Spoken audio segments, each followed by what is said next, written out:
Welcome to Sips with the Suriel. I'm Jenna. I'm Danielle. And I'm Dina. We're just three best friends who like to get together and talk books. We would love for you to follow along with us each week, just like a book club. We will tell you the week before what book we will be discussing so you can make sure you've read it. If you check out our Instagram, each of us likes to make art, so we will post our art interpretations for each book. Today, we are honored to have the author Harper Hawthorne here with us. Harper is the author of Blood and Aether, which is part of the Harbinger series, and I hope I said all those words correctly. Harper, welcome. We are so happy to have you here. Thank you so much. I'm stoked to be here. Yay. So here at Sips with the Suriel, we like to pair a drink with our books we talk about. So today we've created the Aether Brew because it's noonish, 1 o'clock-ish. So it's noon for Dina. She's in Texas, and we're on the East Coast here, Northeast. So we opted for a coffee drink. Aether Brew is basically a mocha with a dash of cinnamon, and Dina kicked it up a notch with some cayenne pepper. We gotta add that spice. Love that. We got mocha shadows and light spice or spice, you know. There you go. And at nighttime, if Kieran would be drinking something, it would have to be citrus, obviously. Probably. Yeah. If I not would think he would like a tea. screwdriver, right? Like orange juice and vodka. He could rock with that. Mm-hmm. He does like the smell of what? Isn't it apples that he always gets like a whiff of her? No. With her, No, it's typically citrus. lemon and Lemon. like moss forest. He is a citrusy boy. Mm-hmm. That's right. You're right. My bad. Okay. Danielle, would you like to just jump right in? Sure. Okay. So tell us a little about you outside of writing. What are your hobbies? Or do you just like write all the time? Because you're super awesome. And sit in In that your hammock. glorious hammock chair behind you. Right? Yeah, so writing is definitely my my go-to hobby, my preferred outlet. I'm also a really big fan of music, so discovering new bands. Ooh, fun. I live for going to live shows. Oh, Yes. cool. My husband and I are driving up a few hours next weekend to go see a metalcore show, which we're super excited about. Amazing. Other than that, hobbies obviously include I'm a super avid reader. I tend to go through phases where sometimes I'm like voraciously reading or sometimes I'm voraciously writing. It's rarely both, but sometimes on rare occasions I get those phases where I'm like doing both at the same time and feel mildly insane. Wow. That's impressive too. Yeah.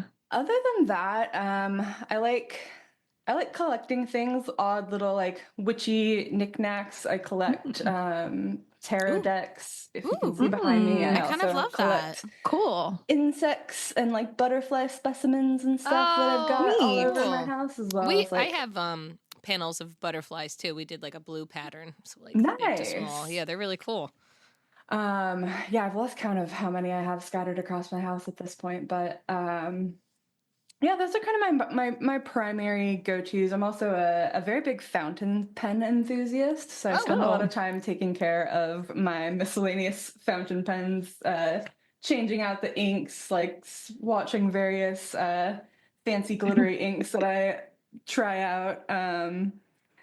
But yeah, I would say the hobby that gets the most of my time and love is definitely writing. Makes sense. I kind of love all of these hobbies. They're so I know. unique.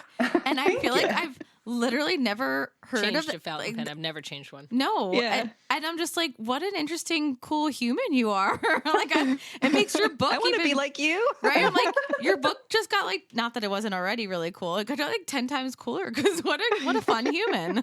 Thank you. Now I'm blushing. So, who are your favorite authors? Any favorite series or any current reads that you have right now? That you're like really vibing with. Oh man, the favorite thing is always such a hard question for me because I feel like it varies by the day. I have so many different like authors and series that I absolutely love. So it's hard to rattle those off the top of my head. Right now I'm reading a fun, sexy little contemporary series that one of my friends recommended, which is the Salacious Players Club by Sarah Kate. Every now and again, I like to dabble back into like either dark contemporary or just like contemporary romance as like a bit of a brain break from fantasy. Same. Though I do read almost like, I wouldn't say exclusively, but I read obviously a ton of fantasy romance. It's my favorite genre for sure.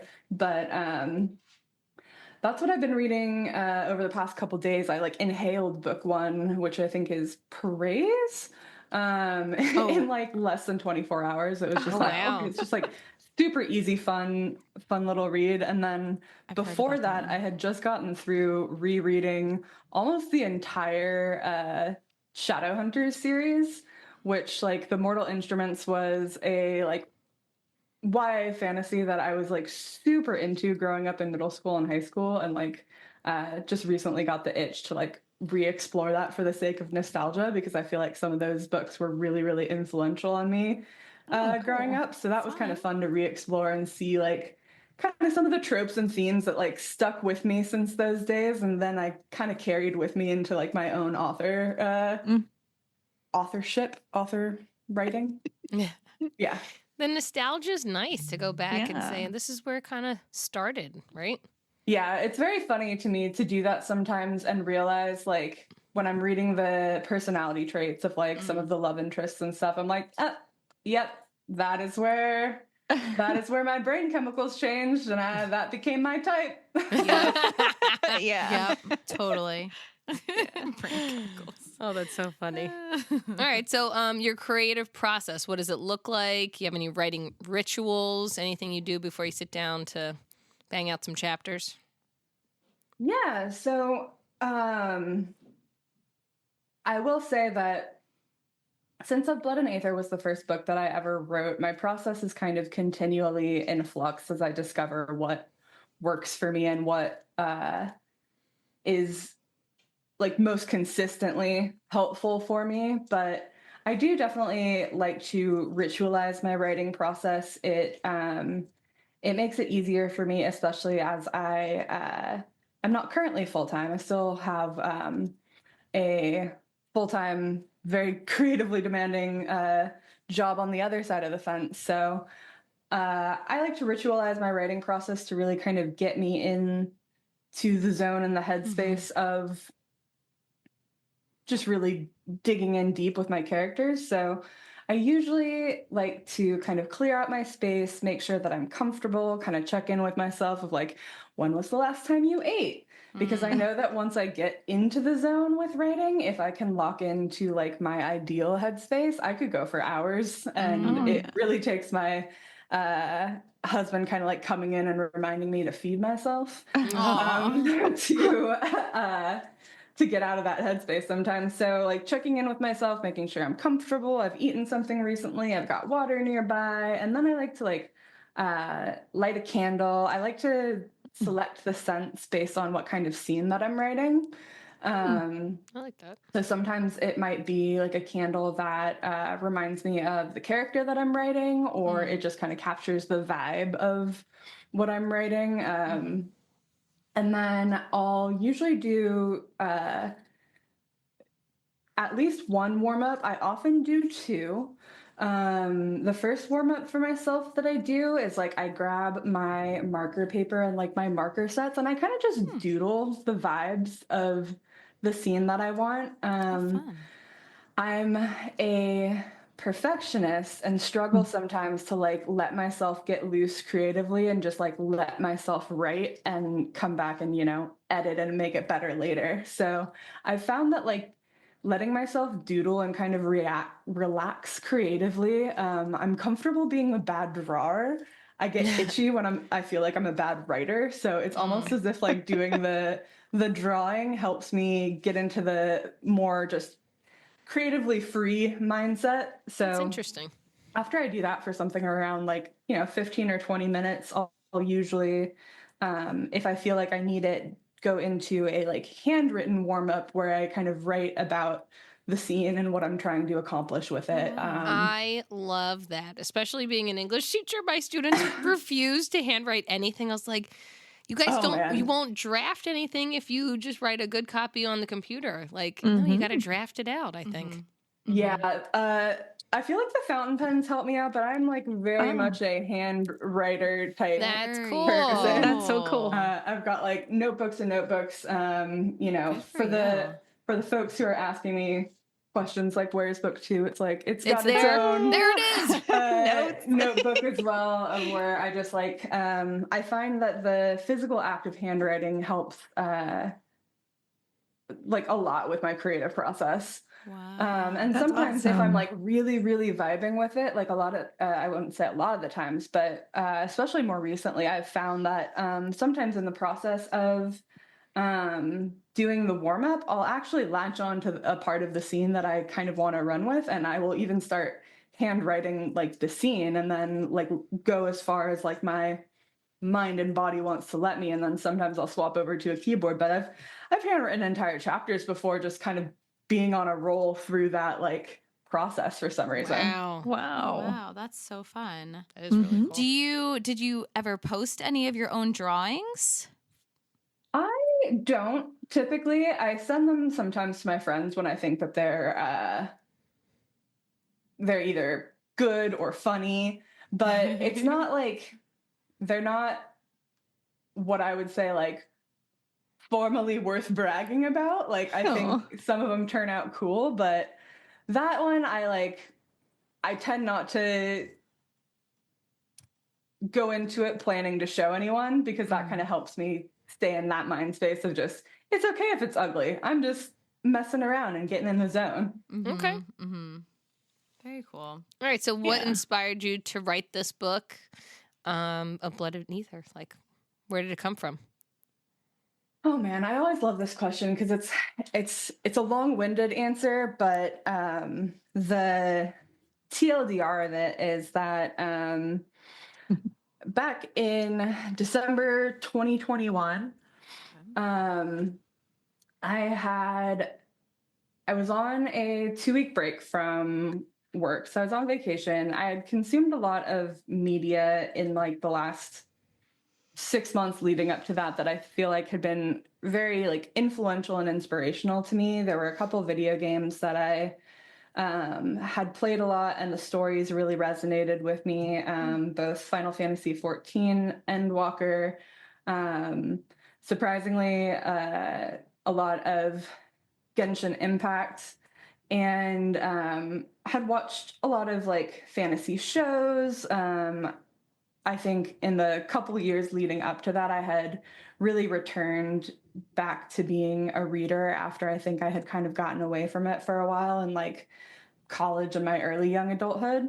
And so many of those different influences just started to coalesce in my head, and my fixation on like one of the particular video games had me like interested in like dabbling in some self-indulgent fanfic based on some relationship dynamics that I was imagining in my head that weren't really canon to the stories that I was consuming, but I was like, I could see it. I could see it there. And as I started writing this initial fanfic, these like the relationship dynamics that were developing between these 2 characters felt really, or 3 characters felt like really compelling to me. And I started to realize that I would probably have more fun writing it if I created my own story and if I, you know, kind of made these characters my own. So after very kind of casually dabbling in some scenes written from the POV of it being fanfic, I kind of very quickly moved on to like, okay, how do I make these characters their own thing? And it all sort of just hit me in this very like frantic, I want to say like a week or 10-day period where like the inspiration just kept coming, and the lore and the world building and the backstories of these characters was just, it was like a flood in my brain. It just kept coming. And I wrote down as much as was coming to me, and I was like frantically talking with one of my best friends in his DMs constantly because we play Dungeons and Dragons together and we're used to kind of like, talking about world and character creation, but now talking about it on a completely different level. And he was being an absolute enabler and asking me all these questions of like, well, how does the magic system work? And how does this learn? Like, it's literally our why questions. is he like this? And like, where did he come from? And it kept growing from there. And it kind of it caught me in like a chokehold, and the three characters really started to develop just voices and personalities of their own in my head. And I like could not put the idea down. And I was a goner from there. Like it became my my absolute like fixation for months and months and months after that. And I just kept going with it until I started to feel like I actually had a story coming together that was like worth reading. And I got some feedback from, my close friends and folks who were in my like book club at the time who like read snippets and stuff and were very encouraging to me to like keep going with it. And then it just kind of spiraled out from there. That's awesome. And you started leading into some of our questions, but like, Yeah. I don't know which one to ask first now because like you kept saying like the characters, and I was like, okay, so who do you resonate with most? But like also, I really like the names, and I want to know how you picked out the names. Yes. So go with whatever one you want to Yeah. touch on first. Totally. So, the first question of which character do I resonate with most? It's Kieran. It's always been Kieran. I feel like it might Great always name. be Kieran. He is the love of my life and the bane of my existence. But his voice comes most naturally to me. All three of the characters come super naturally to me. I say all three. Y'all haven't met the third main character yet, but you will in book 2. I know. I was like, I was three. wondering. I was like, who the frig is 3? She doesn't mean Laurel. I was like, what? Yeah. I know. there- I was like, there are I've 3 main missed characters. something. And for book 2 onward, there is a third main character whose POV y'all will read from. Oh, cool. Ooh, But- I love a POV. Same. I'm very into that, as you can tell with a Blood and Aether, where it's like Yes. it swaps up every other. No, that's my That's my favorite. fave. No, I love that. Love that approach. So lost my train of thought there. Sorry, that was our fault. How'd you pick their names? Totally fine. Oh yeah, how did I pick their names? So that was the fun part coming out of it was initially fanfic, and then I was changing these characters up. So originally when I went to the drawing board, I was thinking about names that like felt right for the character they used to be and like what I was trying to develop them into. And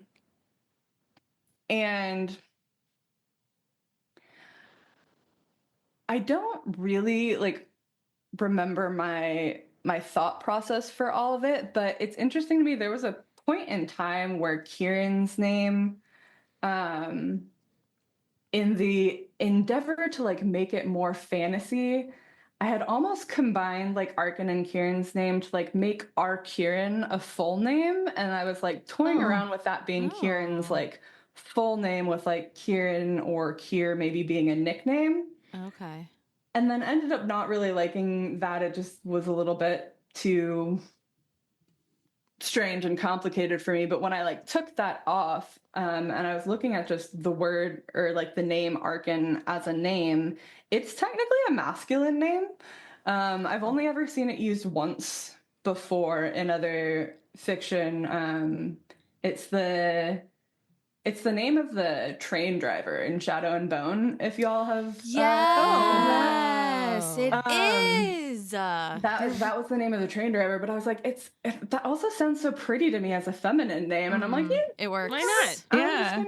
I'm gonna go for it. I liked that it was a little bit unique and that I haven't seen a ton of it, because I know for me, when I get really attached to certain characters, like that name suddenly like belongs to them. Yeah. So I wanted to make sure I was like grabbing names that like, felt like I could latch on to that as the character. And for the rest of the names of like the folks in the book and stuff, as I started writing, I knew that I was going to have a ton of different characters and that I wanted their names to be like cool and have like good, rhythm and mouth feel. I feel like those things are really part of like the fantasy and the immersive experience as you read.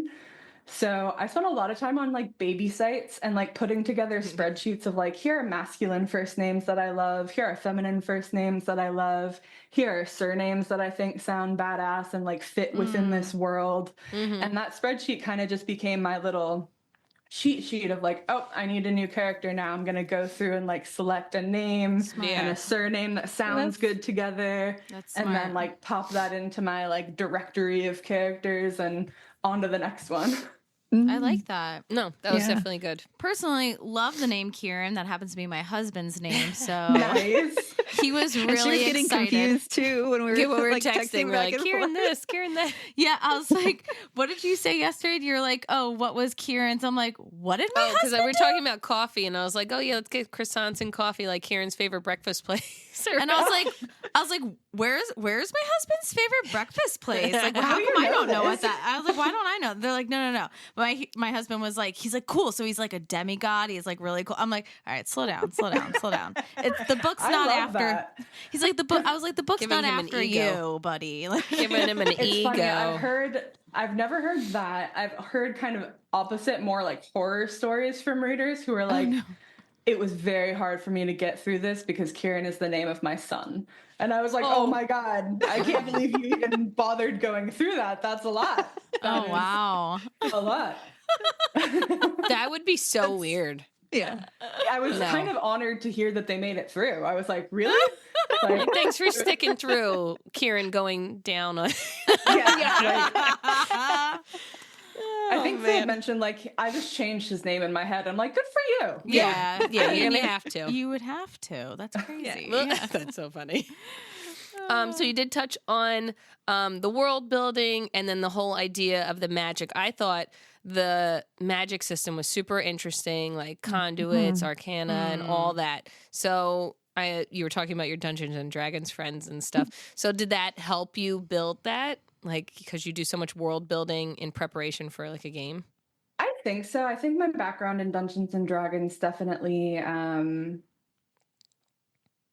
just helped me have an idea of what kind of foundation and system that I wanted to build, because Makes sense. I know that there are different kind of authors out there who don't necessarily need to define their own rules for their magic system. They might be a little bit comfortable with more softer magic systems that are a little bit more like hand wavy, like it works because it works. That's just not how my brain works. You know,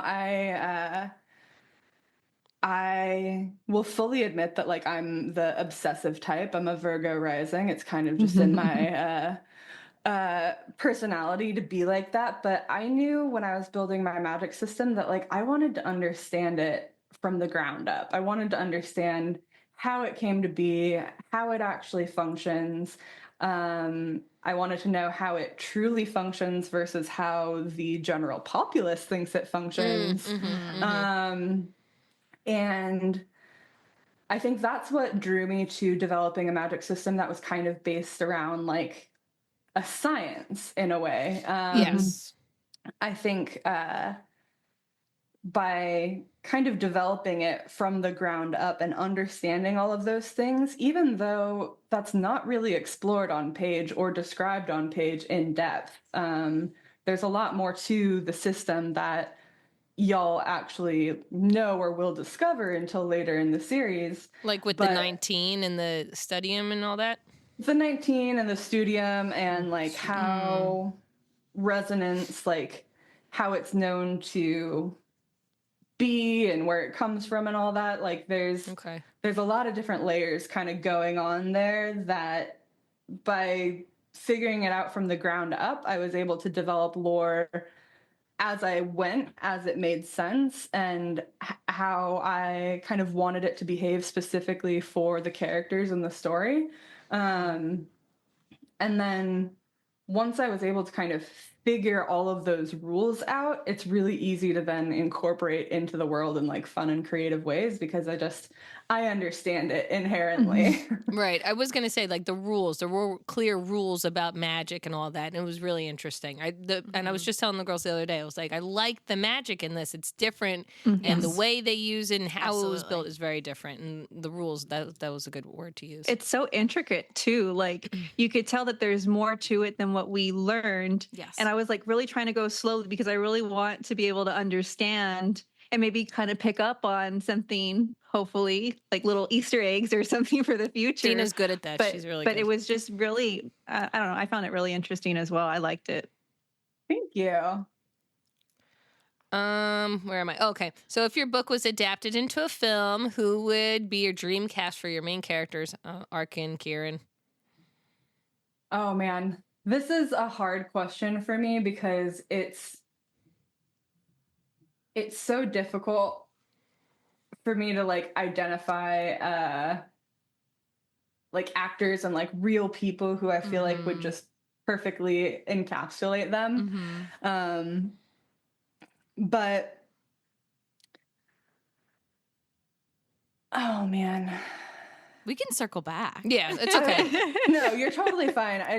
I don't remember the name of some of like the models and actresses off the top of my head that I've thought of for Arkin. I know that like face claim wise, there is a model called Vito Basso when he was younger and had longer hair, who is definitely my face claim for Kieran.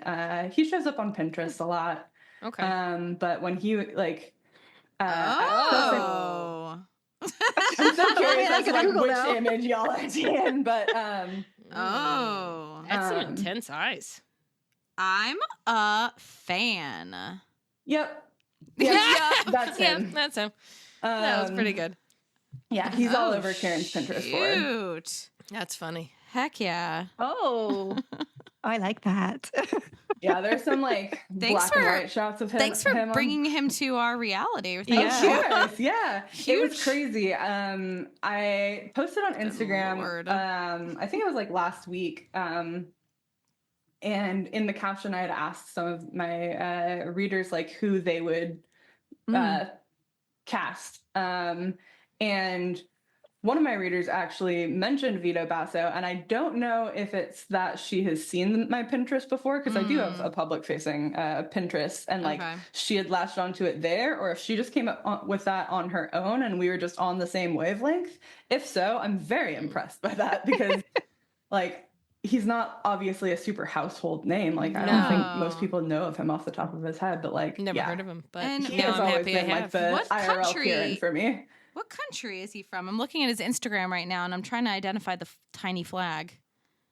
I have Yeah, no it's idea funny what that- because his like most have recent to look it up. pictures, I don't see Kieran in as much, but the younger ones, especially when he had longer hair, I'm like, yeah, yep. That's him. Very sexy. Oh, Argentina. Okay. Oh, Ooh. This that just makes keeps sense. getting better and better. Yeah.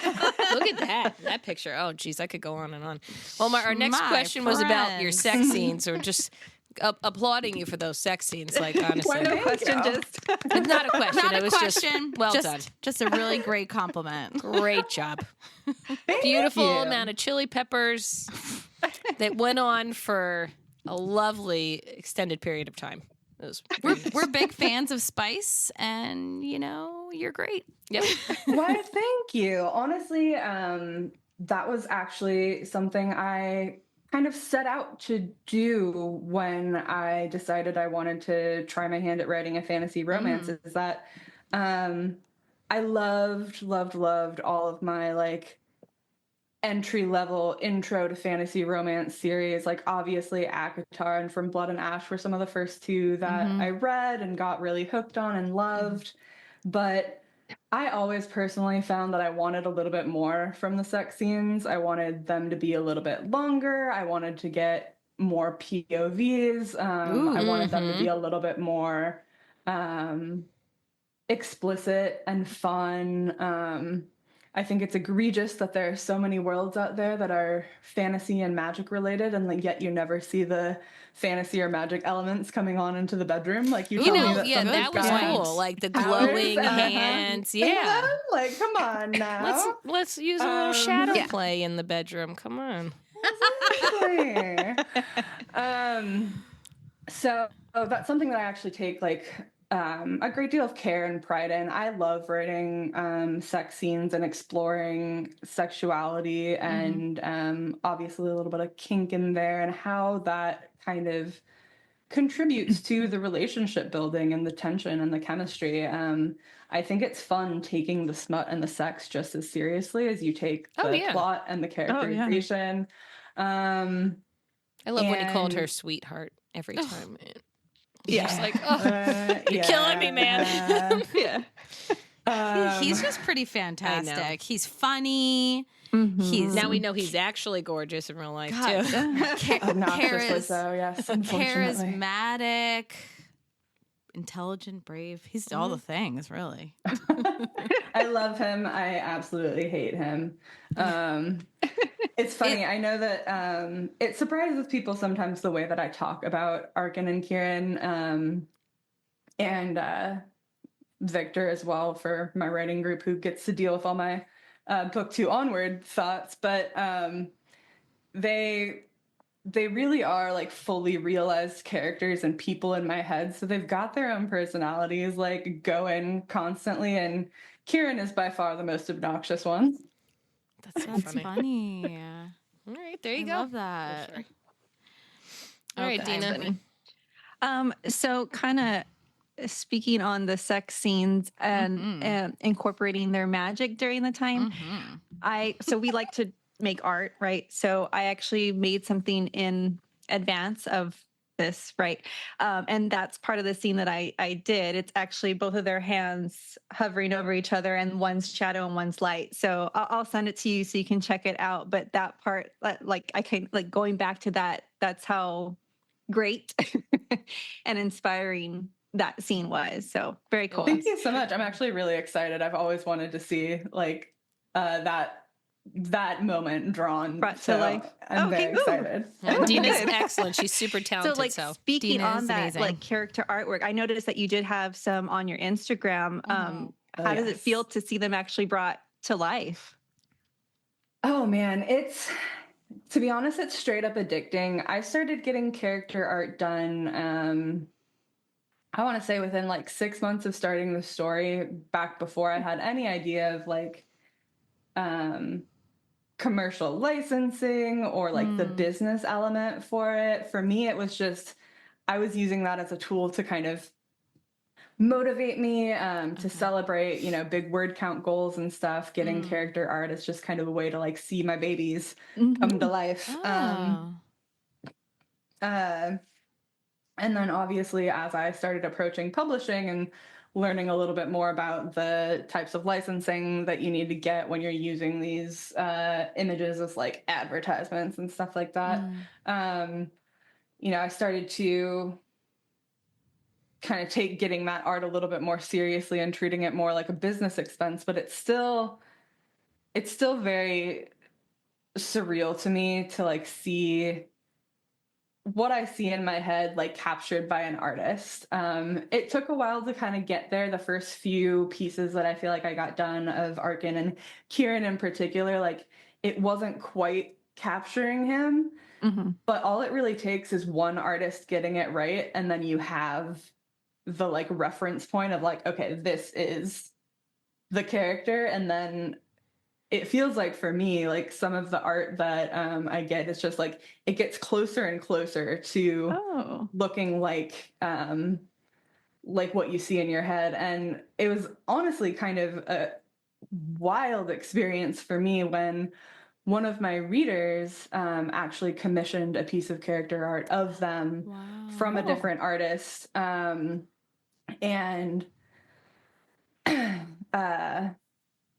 this reader, Lilia, the piece that she had gotten done by this artist called Kaler in Arts was like the most accurate depiction of them Wow. I had ever seen. And it wow. took my breath away. I was Aw. staring at this image and I was practically Wow. in tears because I was this is so close to what I see in my head. And then of course, naturally I had to go blow up that artist's DMs and be how do I get on your list? Because holy shit. And then, got a second piece from them, which is the one that folks will see pinned in the center of my Instagram. Is it this one? Yeah. Yeah. Gorgeous. That is also by that Gorgeous. artist. And again, is some of the closest depictions of them that I've ever seen in art. Yes. And it's magical. It's truly, it's gorgeous. It's inspiring. It's addicting. It's cool. And it's even better now because it's anytime I get it, I know that my readers are excited and happy to be fed with more images of them. Absolutely. So it's a win-win situation for me at this point. I know as a reader, I always I go to the Instagram page just to see if there's any character art. That way I can also visualize what Absolutely. you have in mind for your characters. So yeah, very cool. So one of the parts that made me laugh and I immediately highlighted in my Kindle was Karen struggling to want to see Arkin they're in that struggle, right? Being just friends, but also trying to stay away from each other. And he says, so it was just me and the tea kettle screaming ourselves into midnight or at midnight. I thought it was so funny.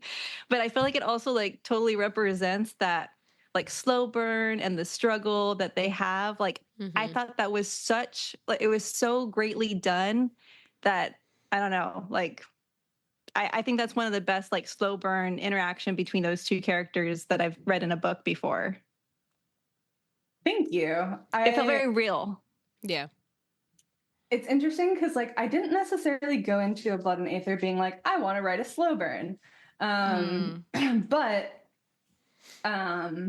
just happened. When I was first developing the story and a lot of the plot lines and the relationship tension, my brain kind of started in the middle and then I had to kind of work backwards. So when I wrote the first iteration of book one, it was actually trying to combine the events of what essentially becomes book one, book two, and some of book three into one. And the first read through of that draft ended up feeling very rushed, and I realized that there was a certain chunk of the story that really required its own moment to shine, and that was the relationship building between Arkin and Kieran. So then as I, took a step back and started kind of taking pieces apart and figuring out what was going to be book one, it kind of just expanded into this crazy slow burn because I realized that was what these characters needed and what I needed to show in order to develop the background and the foundation on which a lot of the rest of the series rests. Gotcha. And I know that for some folks, the pacing of book one, isn't necessarily their favorite because there's a lot of just relationship and character building versus a lot going on with the plot, which I totally understand. But it was very much intentional because the just that long span of tension and yearning and building up to those key moments was just it was such a big part of their history that I realized that a lot of it had to be explored and kind of shown on page in order for me to understand the weight of it. And then ultimately it just kind of became what that first part of the story needed to be. And it makes sense too because they were friends and doing all this for a year plus, and that's just realistic because if you're gonna have such emotion and everything else that's gonna come, I'm sure in book 2 and 3, if you're just hanging out for about a month or two, you don't have that drive to go and save and love as hard as unless it's been a length of time you've been with this person. A big foundation. Yeah. And I love a good insta-love moment where he's immediately ready to burn the world for her. But I did enjoy kind of watching that intensity build in those characters and watching the intensity of their connection build over the course of them getting to know each other. It was really fun to kind of explore and watch, even, you know, as the writer, like knowing exactly why these two work so well for each other, Yeah, like watching right. them discover it as I went Yeah. was really cool. And even though it was such a slow burn, they also did have that kind of otherworldly instant connection that neither one of them really questioned too much in the beginning. Like, he was very interested in her before he even saw her face. You know, she liked the way his voice sounded before, like, she even saw his face. You know, like, they had this pull to each other before they really even knew each other, which I feel like says a lot of, like, you know, whether you're talking about fated mates or you know, that, like, whatever you're supposed to be, you know. Yeah. I look forward to expounding on that sensation even more as time I goes love on. it. Yay. I love it. I love it. So what are some of your favorite moments, like, to have to, like, write between Karen and Arkin? Do you have a specific one in mind, or have we not heard it yet? Have we not heard it yet? Yeah. Yeah. I will say that there are some favorite moments that y'all have not heard yet that just live rent free in my mind. I have the entire series outlined. Oh, so Oh. Wait, I- how many books? 6. Oh, whoa. Yes. We are in Yes. for 6. it. All 6 right. books total, and because I am also insane, there might end up even being a side duology Holy shit. with kind of some bonus stories that kind of take place within the canon timeline. Whoa. But We like that. main focus for now is obviously mainline series, which should be, if all things kind of stay according to plan and we stick to the outline, it will be 6 books total. Wow. Very cool. Dude. Wow. That's exciting. Yeah. So there are moments obviously that I know of that are coming that are going to, like, just be chef's kiss, and I'm looking forward to. Give it. As far as moments from book 1, I mean, I have a lot of favorites. I really liked the museum date moment for a lot of reasons. Kind of that first initial connection where they're, like, taking the friendship element of it seriously and letting themselves, like, have this was really fun to write. And I like the way that they kind of catch these moments of vulnerability with each other. Also had a lot of fun writing the second sex scene, just because I liked Kieran getting to use his shadows in creative ways. And I have a lot of fun writing their banter. Like, anytime those two are going back and forth, I'm having a blast because they're just very entertaining to me. I live for the banter. Yeah. Live for it. Yeah. Very cool.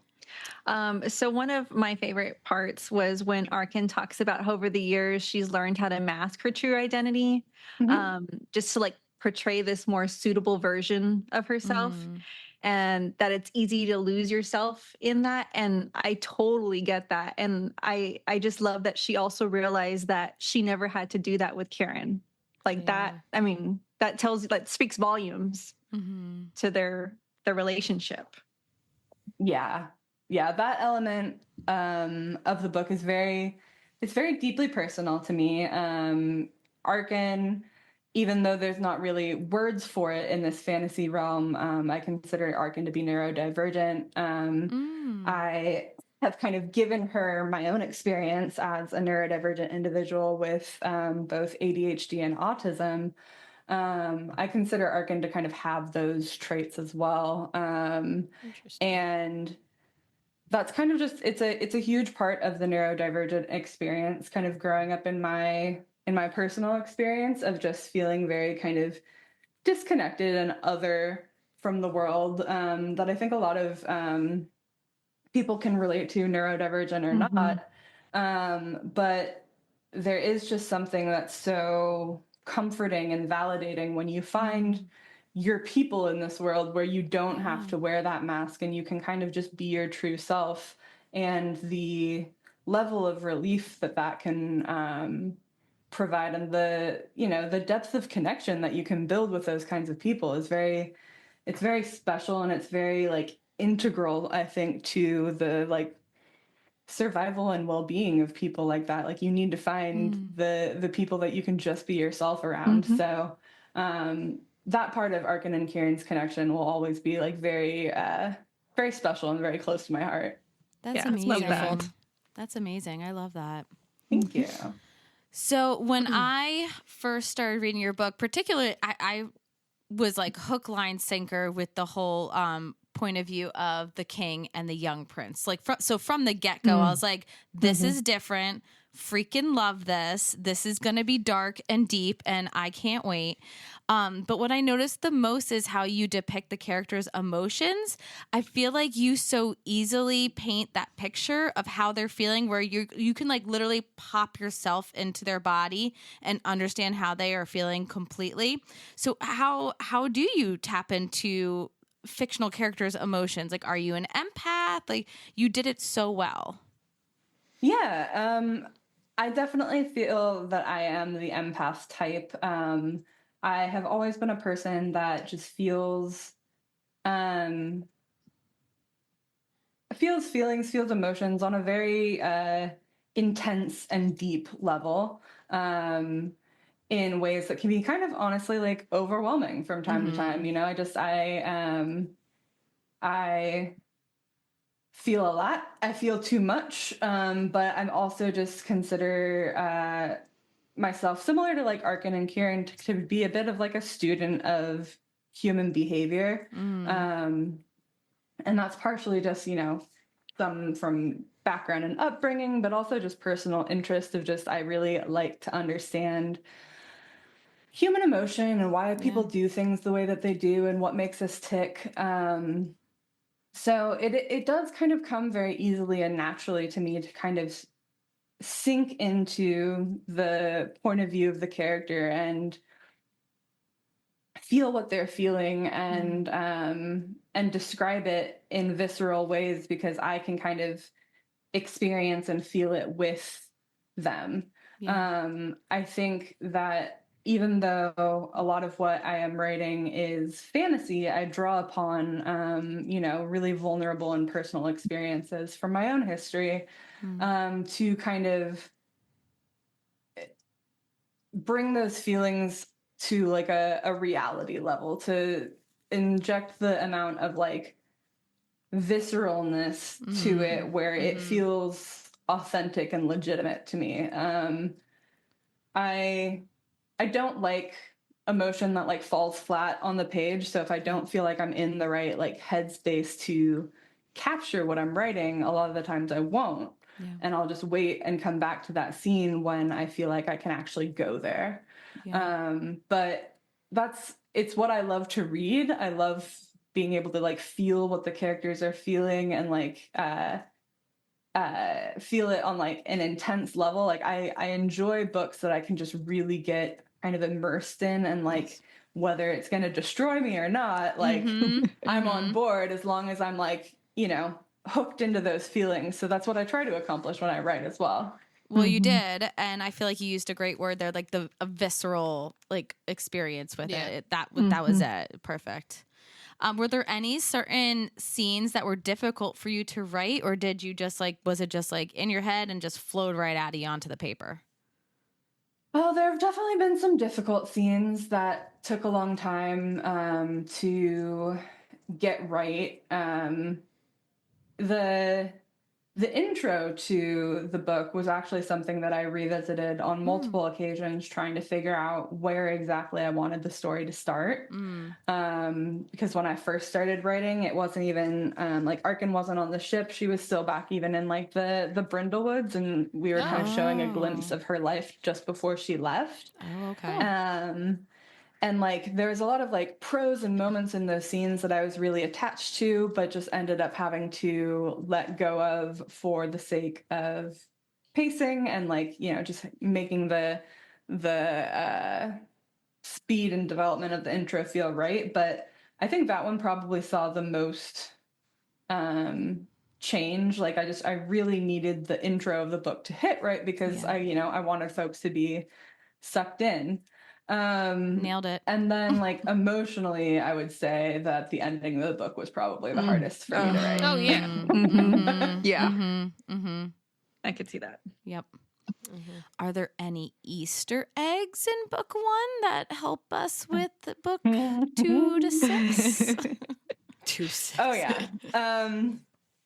I like writing in such a way that it rewards readers who are paying a lot of close attention, and it also rewards readers who want to go back and reread. One of my favorite things about books, as somebody who is a chronic rereader of like my favorite books for comfort, is like I love the experience of rereading a book, and with the context you have of having already read it, certain things kind of popping out and you notice it. So there are definitely things like that within book 1. There is a lot of detail that I think will small things that you probably like don't initially notice that will build upon each other the more the series grows, because that's kind of part of the benefit of kind of knowing exactly where the series goes, is that I get to slip in a lot of nods to things that I know aren't going to be relevant for a while, but when they are, it's going to hit different. Ooh, boy. Okay. Nice. What is one of these books that you like to reread for comfort? Can you give us the name of one of them? Oh yeah, I mean the Mortal Instrument series I reread a lot as a kid. It was kind of one of the first times I reread them as an adult. For the longest time, I went back and reread ACOTAR a lot, though it's been a while since I've picked that back up. I also really like the prequel series too from Blood and Ash, the Shadow and the Ember series. Yes. Nyktos is probably my second favorite Shadow Daddy. Oh, okay. Kieran obviously cannot be dethroned, but he gets close. I'm trying to think of what some others are. There are a lot of different books that I'll go back to. I'm such a mood reader, so I'm a mood reader even with what I want to reread. Yeah. But yeah, I support rereading, and I like throwing Easter eggs and such in. It's been really fun to see some readers like reread and then hop in my Discord and start like mentioning their theories and things, and me just having to sit there like, I cannot confirm or deny some of this. That actually ties perfectly into our next question, which is, how do you feel about fan theories, and are you surprised by any of them? I love fan theories. I love that anyone cares enough about my work that they want to think about like what's happening next and theorize on it. That's like super special and surreal to me. I have been surprised by what some people have picked up on for sure. I have been surprised by the accuracy of certain things. Okay. Cool. I obviously refuse to tell them if they're right. But there have definitely been a couple people who have like said certain things, and I've been like, motherfucker, how did you get that already? And then I'm like, does that mean I'm doing my job right or wrong? I can't tell. But That's too funny. It is cool to see, especially when folks are like picking up on things that aren't necessarily going to come to fruition anytime soon, but they might be on the right track. Very cool. It's fun. It's a lot of fun. Amazing. I don't know. As a reader, I feel like when you haven't come out and said something, and then you have this theory, and then you end up being right, it feels really good. Oh, it does. I would say, I knew it's still a good thing. It's not necessarily a bad thing. Yeah, No. totally. It means that the flow of the book is making sense, you know? Yeah. I will say that there's a lot of things that I see readers kind of mention due to how the book ends that they want to see in book 2. And for some of that, I'm just kind of sitting back and like being like, buckle up, Buttercup. I like it. We got some interesting places to go before we get there. Don't worry. Hilarious. Uh-oh. Too funny. We have 5 more books here. Right? Oh boy. We really better buckle up. Yeah, right. So Gonna all be of a us all of us talked a lot in detail about this book and how we loved that you included the LGBTQ plus community. And I feel like not many authors are brave enough to do that, especially indie authors. For main characters. Yes, to have like the female and male lead be a part of that queer community. So it was really refreshing, especially in today's climate, for it to be so normalized in this world, in your world that you created, which I kind of wish was real life. But it was just like, yeah, like no big deal. Like, yep, I like boys and I like girls. And yep, nope, I'm a straight up lesbian and dad's going to have to betroth me to somebody else, you know, like. Yeah. Oh, It was very nice and refreshing. So thank you for that. Mm-hmm. Of course. I love to hear that folks enjoy that because it's something that was just important to me. Like, I think I go into fantasy for escapism as well as like comfort and inspiration. And I think there's value in exploring worlds that it's just normalized, where it's safe to have a queer experience and be a queer person. And also just a little bit selfishly, like as a bisexual woman, like I wanted to see more bi characters like take the main stage, especially men. Like you don't see as much bi men representation, I feel like, in fantasy as well. So it was really important to me for it to be both Kieran and Arkin who are bi, like and for the rest of the cast to have, you know, queer characters as well, because I don't know. That's what's normal to me, you know. A lot of my friends are queer. Most of them are. I think it's just like, so yeah. It's always exciting to me when like readers see that and appreciate that and like that it means something to them, because unfortunately there are people who read and that's the reason why they didn't like the book and feel the need to inform me of that. But don't need you. You can keep that back to yourself. Like that, the book was not for you. But sorry about that. I kind of love that the first like sexual interaction we get is Kieran being attracted to the man, not the woman, that like that couple that approached him. And I was like, yeah, get a threesome and be more attracted to that dude. Like, I liked it. I was like, this is really my kind of book. That, like, let's go. Early on in the book, folks like knew what I was about. Yeah, you got to throw it in the beginning. That way, if they're not, they could shut it and move on. No, my kind of book, lady. My kind of book. Thank you. Appreciate you. Okay, so we called this round the lightning round with the Suriel, but maybe we should call it like the light and shadow round. So easy answers, hopefully. Coffee or tea? Tea. Who would you save in a fire, Tamlin or Kale? I know. That hurt to say, but I'm sorry. I'm a certified Kale hater. Oh, me too. Saving Tam Tam. Or would you save Tam Tam? Yeah. Oh, shit. She really doesn't want to say it, but I fucking love that. I know. Hey, we all said we would get wouldn't mind a Tam redemption. I would love. Did I hated Kale's redemption book. I didn't read it yet, so don't tell me. But I don't want to read it. But I would be interested in a Tam Tam redemption book just to see what happens. Just to see if he could do it. If he could actually redeem himself. I'm not saying he could. I'm just curious. Okay. Back on track. I think you answered this already before we hit record, but paperback, hardback, or Kindle? Kindle. Yeah, you got a legit setup there. Early morning reader or late night reader? Late night. Okay. Twisted plots or romantic tension? Ooh. Romantic tension. Oh, okay. So a Blood and Aether specific one. Which Aether would you want? Light, shadow, fire, water, earth, or air? The easy answer for me is shadow, simply because I think it's sexy and badass, and who would not want to be able to just wield very sexy and badass magic like that. But honestly, my answer could change any given day of the week. Yeah. Yeah. Whatever seems most convenient at the time. Yeah. Right? Because I feel like Earth would have like a lot of helpful, convenient factors to it. And like I love like water and swimming. Like, I grew up by the beach. So like to be able to just control water would be super nice. Yeah. Make my own pool. Yeah. Stuff. I don't know. Oh, yeah.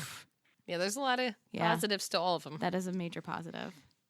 Or you could just have all of them, right? Yeah, right. Why not? You make the rules. Let's be arcane. Yeah. Exactly. So we asked the listeners and they want to know, when is book 2 coming out? Oh man, I wish I had a super concrete answer to give y'all.